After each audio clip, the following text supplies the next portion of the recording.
Kelly Breaux. She's the co-founder of Red Bird Ministries, and they help grieving parents who've lost a child, like my good sister Nancy. Her ministry was born from her and her husband's experience of loss. So, Kelly, thank you so much for taking the time to be with us today, and we love seeing your smiling face. Thank you, Bishop. And I'm so sorry about the loss of your nephew. Thank you, thank you. Please remember my sister Nancy in your good prayers. And let's start right there. Can you tell us more about the losses that you and your good husband have endured? Yeah, so in 2005, my husband and I were pregnant for a set of twins, and I was rushed emergently into the hospital. At 28 weeks, my placenta abrupted, and so they had to take them emergently. I was a first-time mom, 25 years old, very young. Um, and unfortunately, my son passed away at 15 days old from an infection in the NICU. And his sister actually, um, she lived until she was almost 4 years old, and she contracted H1N1. So they died almost 4 years apart. So our first two children passed away, and then I went on to have two pregnancy losses. But the church was really good to us during that week. During the funeral, they were very, very attentive to us, but there was a lack of support after. And so Ryan and I just did what anybody else did and tried to make sense of suffering in the secular world. And that's kind of where our journey with grief began, with trying to figure it out. Um, yeah, and it was very hard. And Kelly, I heard that a Cursillo weekend was pivotal for you in your healing process and in returning to the Catholic Church, because I know you didn't go to Mass for years. So first, can you just explain what a Cursillo weekend is and then how that impacted you so much? Yeah, so Cursillo is what we call a 4-day walk with the Holy Spirit. It's Spanish. It's a Spanish movement.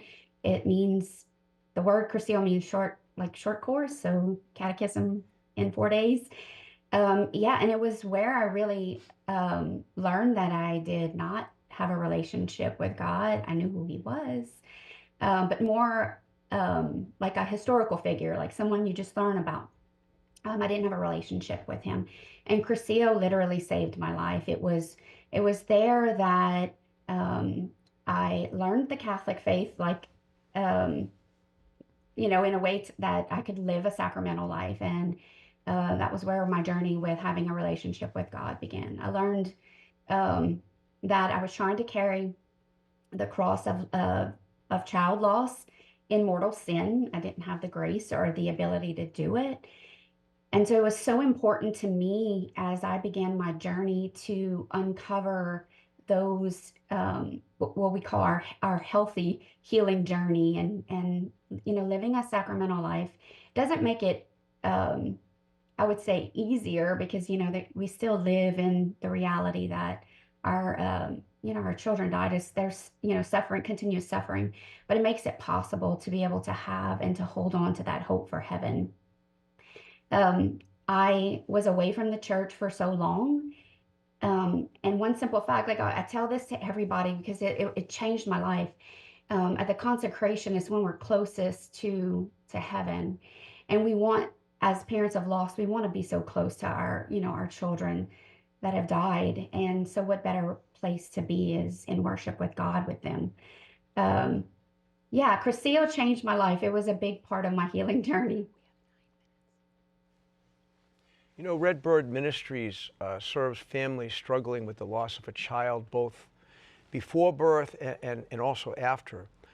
For you and your husband, what have been the most surprising things in your work to support families who are recovering from these kinds of losses? Yeah, some of the most surprising things I think for me is how many complicated factors there are with families. I know sometimes people will, they'll only think like it's a psychological and emotional thing, but it's more than that. It had a huge impact on our marriage. Um, was a big financial burden at 25 years old. We didn't have life insurance. Um, and just, navigating all those things that further complicates your grief. And also too, um, especially like with families of pregnancy loss, how much it can affect people's openness to life.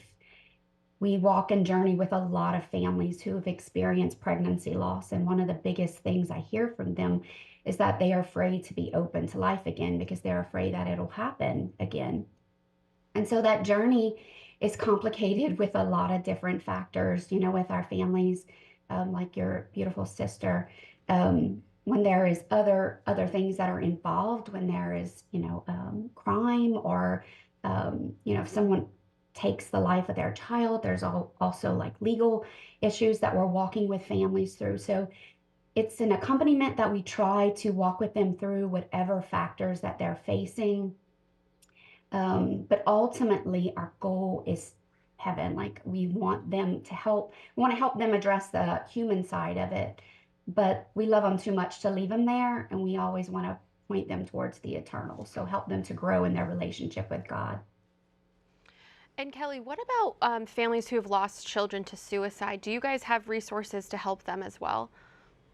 Yes, so we're actually publishing this year our first program outside of just the child loss sector. We're helping families that are impacted by suicide. That program is going to be called Remembered, and it's going to be for anyone in the family. If you're a friend, a parent, a sibling, whatever your relationship is. It's a 12-week program that's going to be parish-based, so we'll train leaders on how to facilitate that in their parish.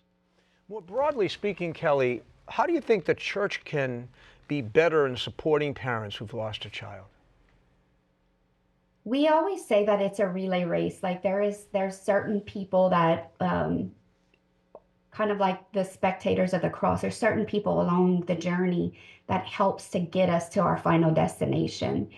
Our clergy, most importantly, are our first responders. So they respond to those initial, like I was sharing in those first week, our church was amazing to us. But there has to be a point where we're intentionally, I say, escorting or passing that baton, that relay race to their peers and professionals. The first thing that a family will experience when they lose someone they love is executive functioning skills. So like for us who are living in a healthy state, we think, okay, like the next step is to get someone, a professional, but they really can't think of those steps. They lose those fundamental skills to be able to understand where they need to go and to take the next steps. So as the church, to be mindful of that and to really help people of intentionally escorting them to that next step of who they need is very important. Mm-hmm. And I know you mentioned this year you're going to have a program for people who have lost a family to suicide, but what are some of the other resources that you have for individuals, parishes, and families that are already available? Yeah, so we just, last year we launched our Good Shepherd program. So that's for clergy training. So to help our priests to become better first responders during these tragedies. We have programs that parishes can implement. We have courses for leaders that we can help to equip them to walk as peers. We also have a podcast. We have a community-based app. So we're trying to really build a comprehensive support system for families. So not just directly impacting the family through that personal touch, but also equipping leaders to be, in their parishes that are able to respond when a trauma and a crisis happens. So Kelly, unfortunately we're out of time, but I have to ask you, where can people who are watching, hearing your voice right now, go to learn more about your work and perhaps even get involved? Yeah, so you can go to www.redbird.love, and if you want to download the app, it's on both the Google Play and Apple iStore. You can download the app there. Very good. Well, thank you so much, Kelly. This has been great. Amazing, amazing. And Kelly, thank you for sharing your story about the own loss of your children. And we'll keep you and all the families that you serve in our prayers. Absolutely.